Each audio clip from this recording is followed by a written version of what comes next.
Innal hamdalillah nahmaduhu wa nasta'inuhu wa nastaghfiruh wa na'udzu billahi min syururi anfusina min sayyiati a'malina.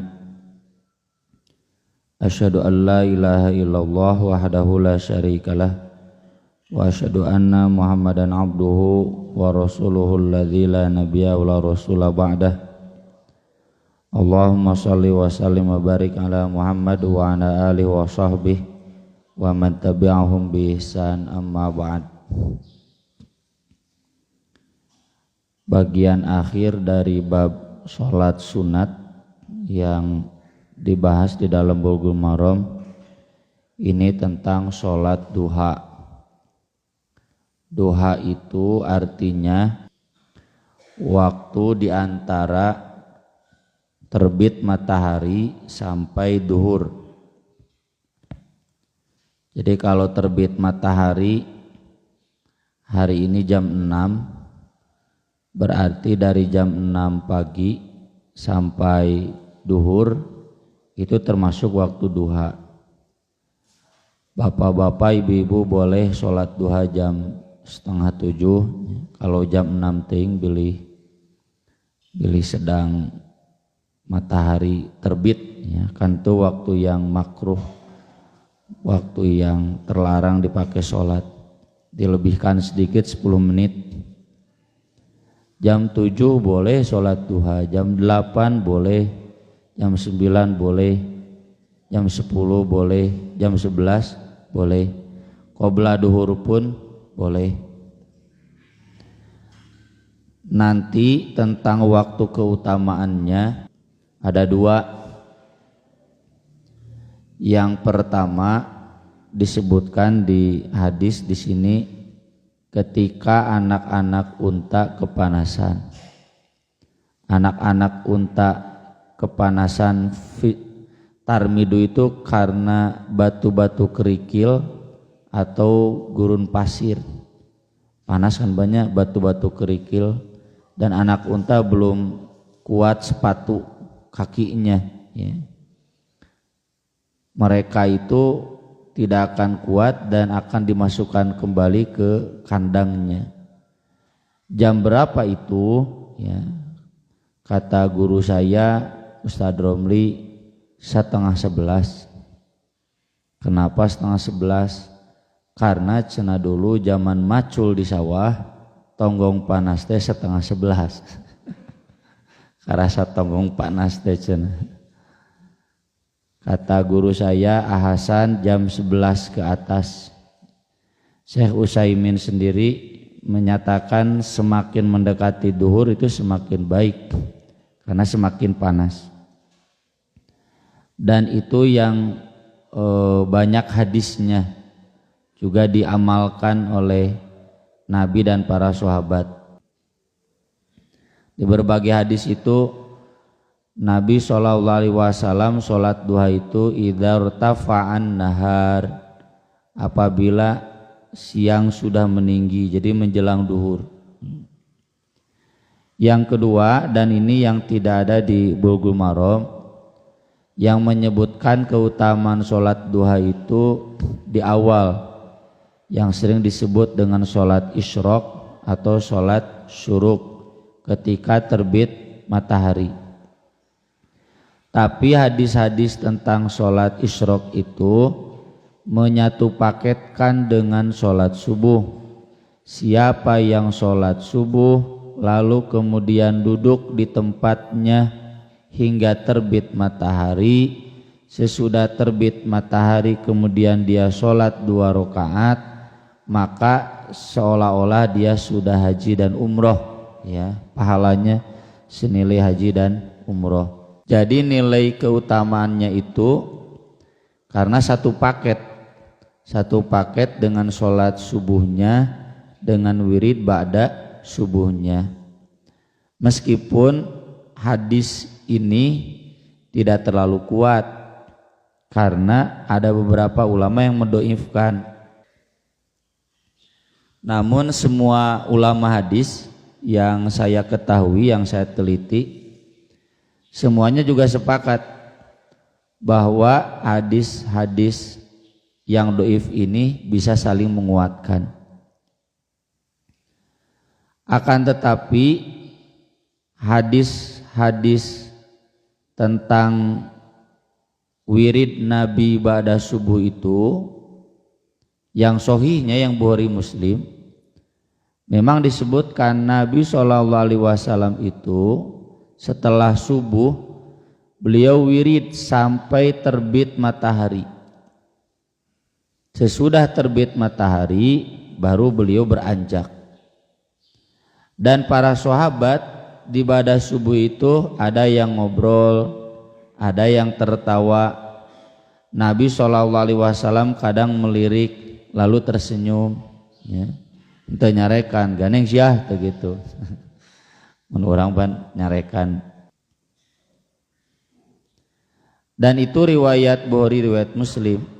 Jadi bagi ulama yang sedikit meragukan, seandainya sahih, pasti di riwayat Bukhari Muslim pun disebutkan bahwa Nabi beres wirid itu kemudian sholat isyraq atau sholat syuruk.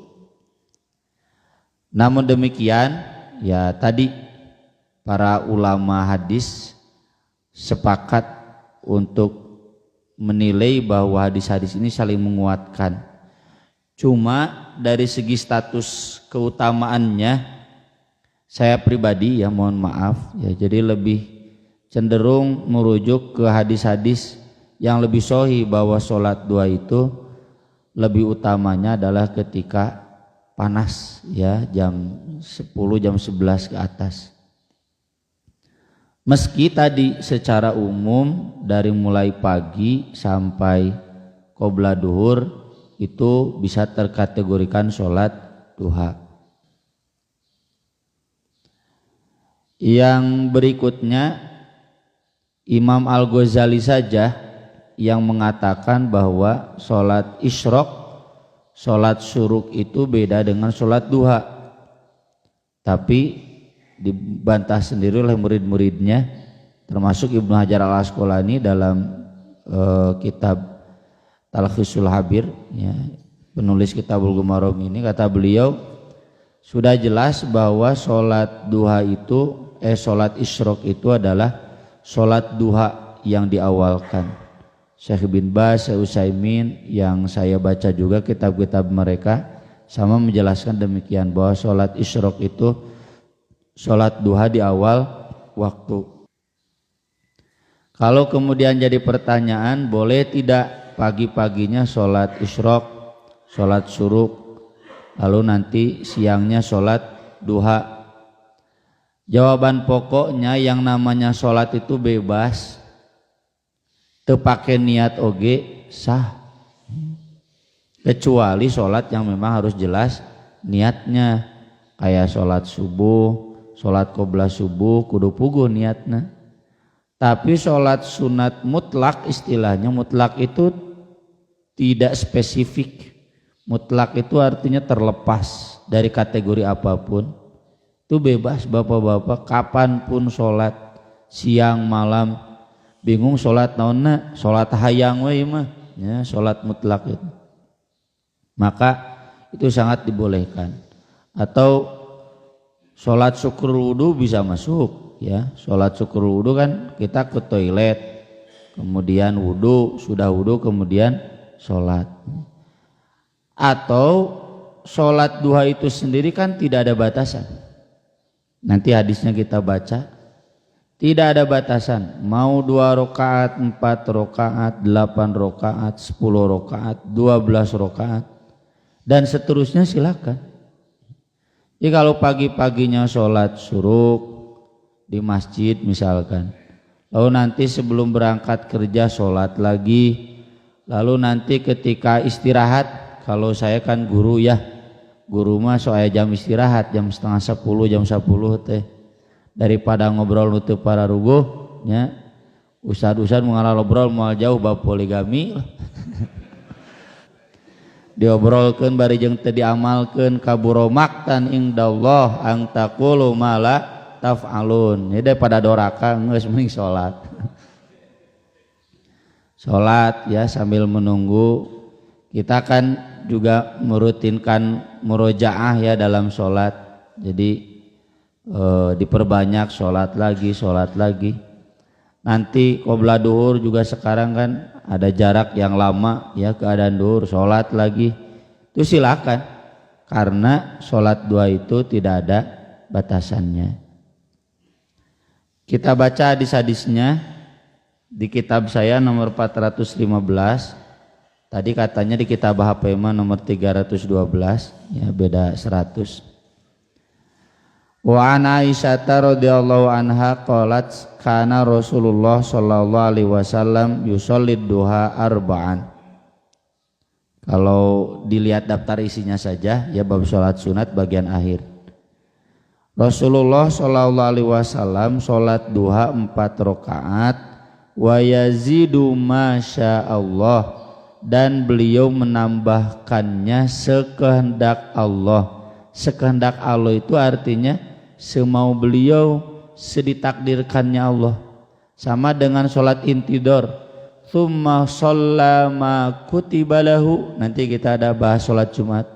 Kemudian dia sholat yang ditakdirkan bagi dia, artinya semampu dia. Sholat intidor sebelum Jumat ada batasan tidak?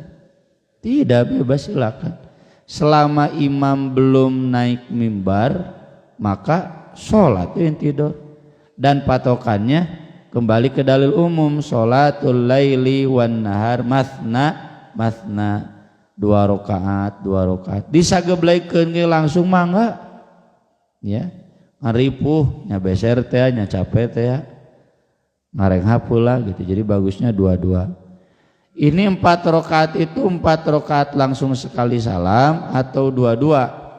Para ulama sudah bikin standar baku. Kalau disebut 4 itu bisa 2 kemungkinan. Bisa 4 sekali salam, boleh. Atau bisa 2-2, kembali ke dalil umum. Sholat siang dan malam itu 2 rakaat.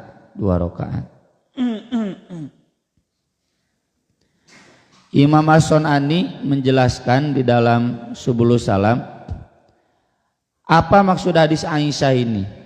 Maksud hadis Aisyah ini, Rasul standar biasa sholat duha 4 rakaat. Dan ini yang saya pakai ya. Boleh 2 rakaat? Boleh. Wasiat Nabi ketiga sahabat abu-abu ya, Abu Hurairah, Abu Darda, Abu Dzar ya, sama kan? Kekasihku mewasiatkanku 3 hal. Abu Hurairah, Abu Darda, Abu Dzar. Ieu riwayat Bukhari, ieu riwayat Muslim, ieu riwayat Abu Dawud. 1, witir sebelum tidur. 2, saum 3 hari setiap bulan. Yang ketiga, wa raq'atayid duha, 2 rakaat salat duha. Jadi disebutnya 2 rakaat. Atau di hadis yang terkenal, kata Nabi SAW, setiap pagi, setiap persendian kita itu harus disodakohkan. Jumlahnya semuanya 360. Berarti kita harus sodakoh 360 kali. Capek atuh ya. Tuluy-tuluyan ngasupun kanu kenceleng 360 kali. Atau ada fakir miskin geroan 300 orang. Ya, sodako. Kata Nabi SAW, itu bisa tertutup dengan semua kebaikan. Karena semua kebaikan adalah sodako. Kullu ma'rufin sodako, menghilangkan kotoran di jalan ya, sodako. Kemudian setiap tasbih sodako, tahmid sodako, takbir sodako. Itu 100. Tanya tadi itu 100 ban. Nanti tambah lagi 100, tambah lagi 100, capek oge. Wirid 360 teh.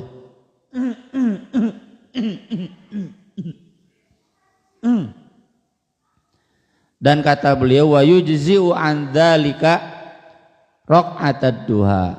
Cukup diwakili semuanya itu dengan 2 rakaat salat duha. Jadi salat duha itu salat sedekah persendian tubuh kita. Yang bapak-bapak nyereri awaknya para regel tak kurang sodakohna ya, ngedol sholat duha. Di sana Nabi jelas menyebutkan 2 rakaat sholat duha, jadi boleh 2 rakaat sholat duha. Tapi yang Nabi rutinkan terlihat dari kana 4 rakaat dan bahkan tidak kurang, Nabi malah menambah wa yazidu masya Allah. Jadi standar Nabi mah minimal sholat duha itu 4 rakaat. Jadi kalau mau di 2 silakan, mau langsung 4 silakan. Kemudian Aisyah ditanya, walahu anha annaha suilat hal kana Rasulullah sallallahu alaihi wasallam yusolli duha.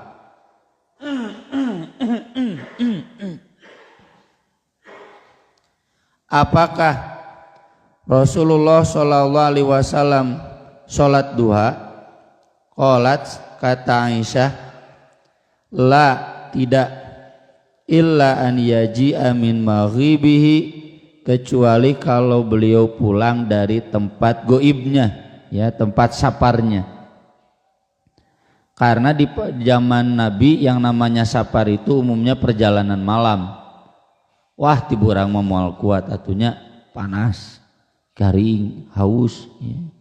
Perjalanan malam istilahnya Isra, ya, Isra itu perjalanan malam. Datang itu waktu duha. Maka di waktu duha Nabi setiap kali pulang waktu duha beliau sholat 2 rakaat. Hadis-hadis tentang sholat duha ini ya bisa dikategorikan mutorib.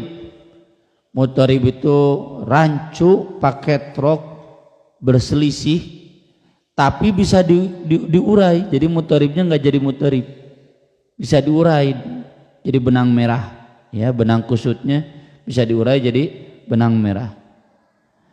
Hadis-hadis yang mengatakan tidak itu kemungkinan di masa-masa awal, tapi di masa berikutnya Nabi kemudian merutinkan, di antaranya yang tadi di atas, ya.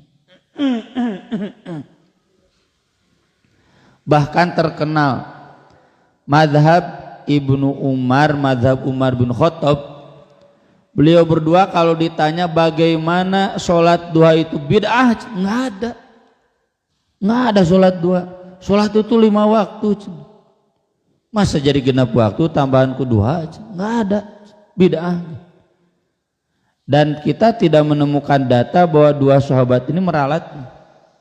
Cuma kita temukan data itu Ibnu Abbas. Ibnu Abbas kan hijrahnya menjelang Fatu Makkah. Ibnu Abbas ini lahir 3 tahun sebelum hijrah. Jadi ketika datang ke Madinah itu sebelum Fatu Makkah itu usianya baru 10 tahun budaknya nih. Tapi cerdas, nya, cerdas pisan, yang soleh. Di usia 10 tahun baru datang ke Madinah, minta izin ingin sholat dengan bibinya, ingin monok di rumah bibinya Maimunah. Maimunah istrinya Nabi. Aya naon cenajang monok di dieu, hoyong ningal sholat Nabi, ingin tahu sholat malam Nabi. Budak 10 tahun SD lah yang namanya, kelas 5 kelas genep geus hayang sholat malam siga Nabi kolot wae nya haroreab. Ieu budak geus sumanget. Yang Ibnu Abbas kemudian sholatnya di sebelah kiri Nabi, ku Nabi teh digeserkeun ke kanan sajajar. Ibnu Abbas mundur. Nanti Nabi menegur, kenapa cenah kamu sudah disejajarkan kok mundur? Enggak layak atuh cenah asa teu puguh sholat gigireun Nabi. Sama kadang saya juga ada perasaan begitu kalau sholat di pinggir guru saya, asa teu pantes gitu. Dan Nabi tidak menyalahkan, sehingga pikirnya boleh dua-duanya, sejajar boleh, mundur sedikit boleh. Lalu kemudian Nabi saking nyaahna ditanggepan, lalu didoakan, Allahumma faqihhu fiddin wa 'allimhu ta'wil, pahamkan dia dalam agama dan jadikan dia pintar menafsirkan. Makanya beliau di usia 13 tahun ketika Rasul mau wafat ya sekitar 13 tahun, beliau diajak musyawarah ku Umar bin Khattab bersama sahabat-sahabat besar. Kata sahabat-sahabat yang sini, budak naon dibawa cenah ka dieu, budak SD kene. Ya.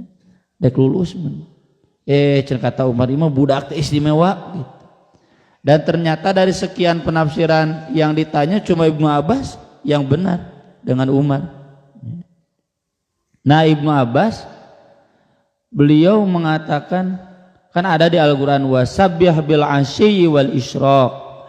Ketika waktu sore dan isyraq. Isyraq itu setelah terbit matahari. Ini kok cenah di Al-Qur'an ada isyraq. Salat apa ini? Sampai saya ketika melihat Nabi menaklukkan Makkah, beliau kemudian sholat 8 rakaat dan panjang. Baru saya tahu, oh ini sholat isyraq teh, sholat naon? Sholat duha. Jadi Ibnu Abbas sendiri pun baru tahunya di akhir karena memang Ibnu Abbas budaknya harita. Jadi kalau Ibnu Umar bin Khattab itu nggak ada bid'ah. Kalau Aisyah, nah ini Aisyah ini ada beda data. Ini menunjukkan pengetahuan beliau samalah dengan kita. Kita kadang bertahap kan ilmu itu. Dulu mengatakan tidak, kemudian sekarang ada, nggak bertentangan. Mana yang lebih akhir? Ya, kadang mengatakan ada, misalkan meralat yang dulu, atau sebaliknya yang mengatakan tidak ada, meralat yang dulu, itu sangat wajar. Jadi hadis ini tidak membatasi bahwa sholat duha itu kalau ketika pulang safar saja. Tapi hadis ini benar memberitahukan Nabi kalau pulang safar duha pasti sholat duha. Begitu. Ini yang dijadikan fikih oleh Ibnu Qayyim Al-Jauziyah dalam Zadul Ma'ad, muridnya Ibnu Taimiyah. Dan ini juga yang dipakai oleh bapak saya dulu. Saya dulu kelas 4 SD sok sholat duha ya, karena sekolahnya siang pada duhur. Pas satu waktu ketemu oleh bapak saya dipanggil, yo cenah Ib, sholat duha mah Nabi lamun balik ti nyaba. Tos ti harita tara sholat duha deui. Sampai kemudian saya sanawiyah baca hadis-hadisnya ya, konfirmasi ke guru-guru saya yang lain, oh ternyata nggak begitu. Atau ya itu karena fikih Ibnu Qayyim, bapak saya bacanya dari Ibnu Qayyim, dan sekarang juga bapak saya sudah meralat. Jadi Ibnu Qayyim itu begini kesimpulan, tapi ini kurang tepat ya, karena hadis yang tadi yang pertama jelas Rasulullah SAW merutinkan, ke sahabat yang 3 tadi rutinkan yang 3 ini, atau yang tadi setiap pagi semua persendian kita harus disodakohkan setiap pagi kan ya, berarti dirutinkan. Kemudian masih dari Aisyah, ma raaitu Rasulullah sallallahu alaihi wasallam yusolli qattu subhatad duha wa inni la usabbihuha. Aku tidak pernah melihat Rasulullah Shallallahu Alaihi Wasallam sholat sekalipun subhah. Subhah itu tasbih sunat, tapi rutin. Sholat duha rutin, akan tetapi aku merutinkannya. Ini jadi penjelasan bahwa Nabi sholat duha tapi tidak merutinkannya. Nanti dijelaskan ya di dalam hadis yang umum, di dalam hadis lain terkait sholat duha, tapi tidak dituliskan oleh Ibnu Hajar di sini karena sudah menganggap kita paham semua. Kata Aisyah, Nabi SAW itu kalau menganjurkan satu amal tapi beliau tidak merutinkannya, itu karena khosyata an yuktabalahum, takut dijadikan wajib rutin. Jadi beliau ingin yang mempermudah. Kenapa Nabi menganjurkan tapi Nabi tidak rutin? Ya karena Nabi tidak mau memberatkan umatnya. Tapi kalau mau dirutinkan silakan. Nabi sendiri tahu, Aisyah merutinkan. Ada juga Bu yang istinbatnya begini Ustadz deh. Sholat duha itu bagi ibu-ibu disunnahkan rutin, bagi bapak-bapak tidak rutin, cina gitu. Ini karena tadi sholat duha hadis-hadisnya mutorib, sepotong-sepotong. Tapi kalau kita gabungkan, tadi Aisyah sendiri yang menjelaskan, Nabi tidak merutinkan karena takut memberatkan. Tapi kalau bapak-bapak tidak berat, rutinkan ya Pak. Sebelum berangkat kerja, ya. Ibu-ibu sebelum berangkat ke pasar atau ketika pulang dari pasar sebelum masak, ya. Atau kapanpun. Ya. Yang jelas masih di waktu duha. Kemudian Zaid bin Arqam radhiyallahu anna Rasulullah sallallahu alaihi wasallam maqal. Nah, ini hadisnya ada sababul wurudnya. Nabi datang ke Kuba di awal pagi dan Nabi melihat orang-orang Kuba itu sholat duha di awal pagi. Lalu Nabi SAW bersabda seperti ini, sholatul awabin, sholat orang-orang yang bertobat. Awab itu senang kembali kepada Allah, ya, kembali kepada Allah. Maksudnya sholat duha hina tarmidul atau tarmadul fisol, ketika panas batu-batu kerikil. Tarmadu teh Ramadan teh panas batu-batu kerikil karena panas, haus ban, jadi karasa panas. Ketika panas batu-batu kerikil dan memanaskan, tidak membuat anak-anak unta tidak kuat atau kepanasan. Jadi Nabi SAW melihat orang Kuba sholat duha di waktu pagi. Lalu Nabi menganjurkan agar sholat duha itu yang paling baik ketika unta-unta kepanasan. Ini yang tadi saya jadikan mazhab saya, ya, bahwa yang baiknya kalau mau dirutinkan yang siang, ya. Tapi kalau sesekali boleh. Ya. Saya sendiri sholat isyraq itu kalau intikaf, ya, intikaf pasti sholat isyraq semua sholat diamalkan atau sesekali. Tapi kalau tiap beres majelis ta'lim sholat enggak juga, karena ingat hadis ini. Jadi kata Nabi, sholat duha yang terbaik itu bukan pagi hari, tapi nanti sesudah anak-anak unta kepanasan. Kemudian hadis Anas bin Malik radhiyallahu an qala Rasulullah sallallahu alaihi wasallam, man sholat duha natai asyrata rakaatan, siapa yang sholat duha 12 rakaat, banallahu lahu qasran fil jannah, Allah akan membuatkan baginya istana, ya, mau istana Bogor, istana Merdeka, minimal istana Cipanas lah, nanti di surga, ya. Bapak ibu yang belum punya rumah bagus itu dengan sholat duha 12 rakaat. Ini hadis dinilai gharib, tapi kata Ibnu Hajar ada banyak sanadnya dan jadi menguatkan. Terlebih dikuatkan oleh hadis yang di atas tadi. Di riwayat Muslim kata Aisyah, Nabi menambah sekuatnya Nabi.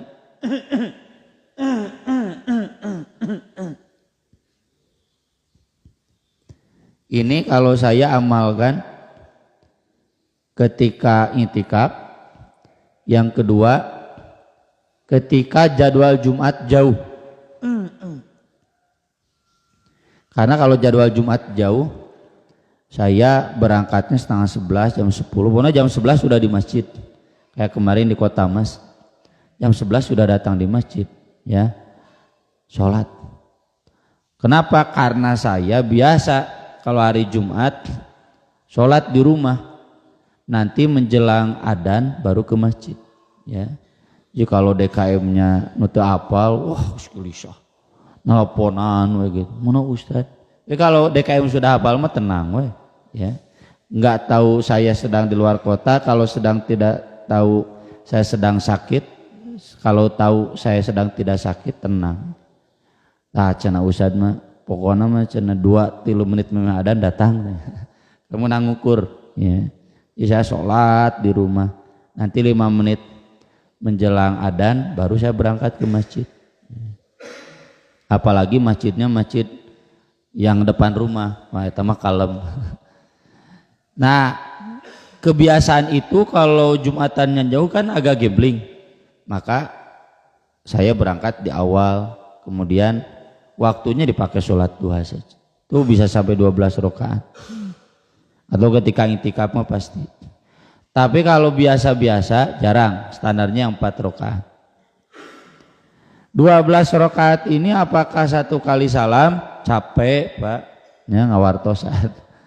2 rakaat kan bisa minum dulu, bisa murojaah dulu, ngarenghap heula. Kalau mau ke toilet dulu ya. Kemudian terakhir kata Aisyah radhiyallahu anha qalat dakhala Rasulullah sallallahu alaihi wasallam baiti. Rasulullah sallallahu alaihi wasallam pernah masuk ke rumahku fa sholat duha 8 rakaat, lalu beliau sholat duha 8 rakaat. Jadi yang 2, yang 4, yang 8, yang 12 itu ada. Maka dari itu kalau Imam Muslim membatasinya ini 4, Imam Muslim sholat duha itu 2, 4, 8, 12. Tapi para ulama hadis secara umum kembali ke hadis yang awal wa yazidu masya Allah. Kata Syekh bin Baz, Syekh Utsaimin juga sama, nggak ada batasan. Ibnu Hajar nggak ada batasan, sholat duha itu silakan berapa rakaat pun tidak ada batasan. Sekian yang bisa kita bahas pada kesempatan pagi hari ini, mudah-mudahan bermanfaat. Mangga bilaya pertarusan hiji 2 wae mah.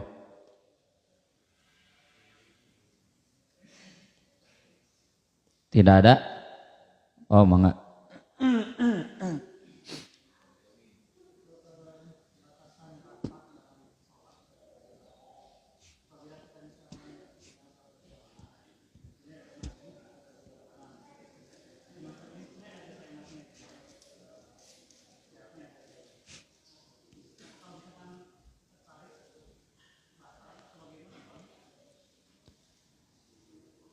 Batasan rapat saf ya di dalam sholat itu jelas di hadisnya.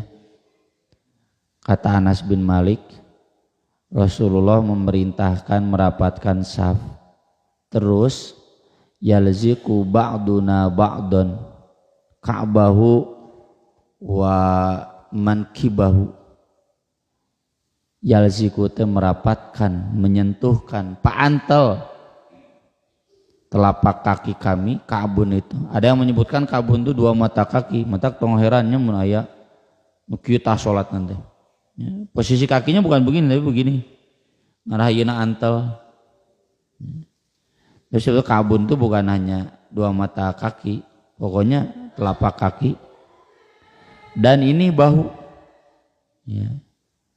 Tapi memang tidak ada perintah dari Nabi. Perintah dari Nabi mah rapatkan.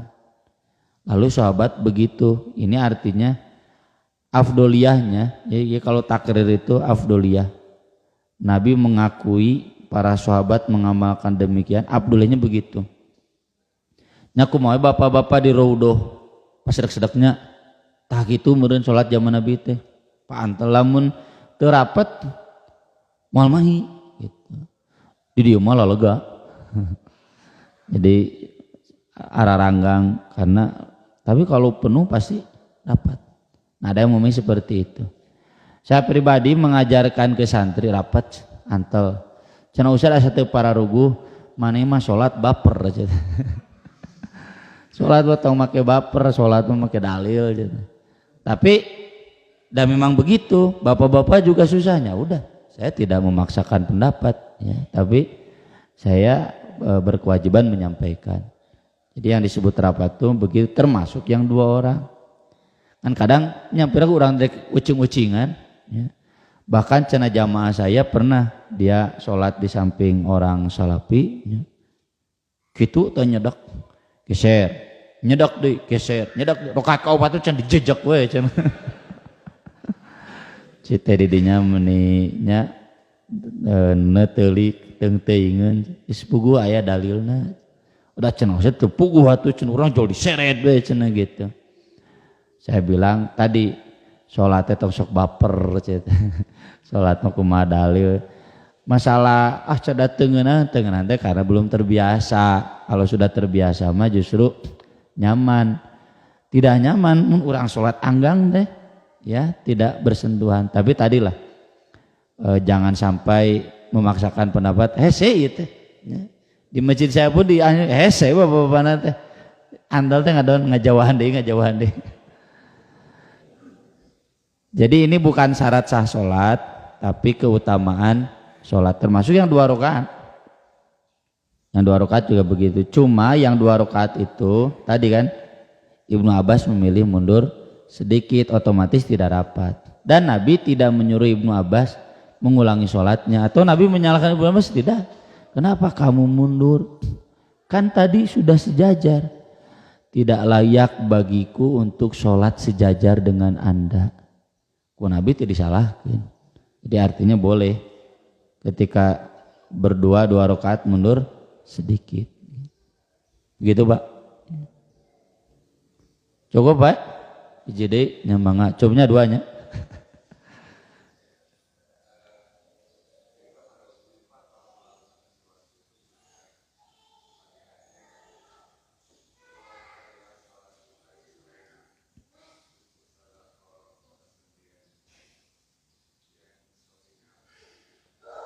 Oh iya, padilah sholat duha itu paling banyak doibnya.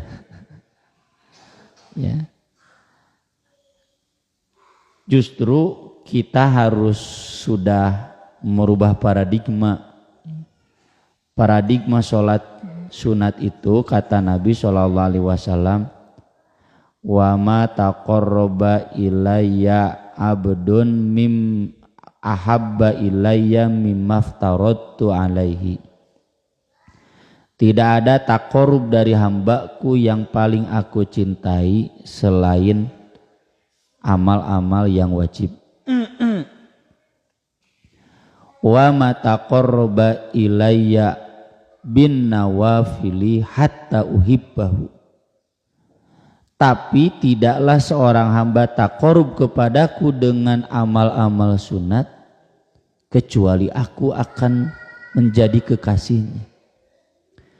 Fa idza kuntu uhibbuhu kuntu sam'ahu alladhi yasma'u bih wa kuntu basarahu alladhi yubsiru bih wa kuntu yadahu alladhi yabtishu bih wa kuntu rijlahu alladhi yamshi bih fa idza sa'alani a'taituhu wa in ista'adzani a'adtuhu. Ketika aku sudah mencintai dia, kata Allah, aku akan menjadi pendengaran yang dia mendengar dengannya. Aku akan menjadi penglihatan yang dia melihat dengannya. Aku akan menjadi tangannya yang dia memegang dengannya. Aku akan menjadi kakinya yang dia berjalan dengannya. Kalau dia meminta kepadaku, aku pasti akan memberinya. Kalau dia minta pertolongan kepadaku, aku pasti akan menolongnya. Ini fadilah cara umum. Jadi kita nggak usah mohon maaf ya, sudah bukan lagi materialistik sholat itu. Ibadah itu jangan lagi matre. Kita nggak butuh recehan, ya, jangan lagi butuh recehan dalam ibadah itu. Kita harus lebih dari itu. Kita ingin yang intrinsik, bukan yang intrinsik. Ya, kita ingin yang lebih lembut dari hal-hal yang sekedar materi. Ya, yaitu itu. Apa manfaat sholat duha itu? Agar kita semakin mencintai Allah, Allah mencintai kita, agar kita semakin dekat dengan Allah, seakan-akan Allah menjadi tangan kita. Bukan berarti Allah ada di tubuh kita, enggak. Para ulama sepakat seakan-akan tangan kita ini tangan Allah, tidak mungkin melakukan yang maksiat. Kaki kita kaki Allah, tidak mungkin sengaja melakukan kedzaliman. Mata, telinga gitu. Itu padilah sholat sunat secara umum. Cukup Pak ya, saya izin karena jam 7 masuk ke kelas. Aku lo qouli hadza wa astaghfirullah li wa lakum subhanakallahumma bihamdik asyhadu an la ilaha illa anta astaghfiruka wa atubu ilaik. Wassalatu wassalamu ala Rasulillah. Wassalamualaikum warahmatullahi wabarakatuh.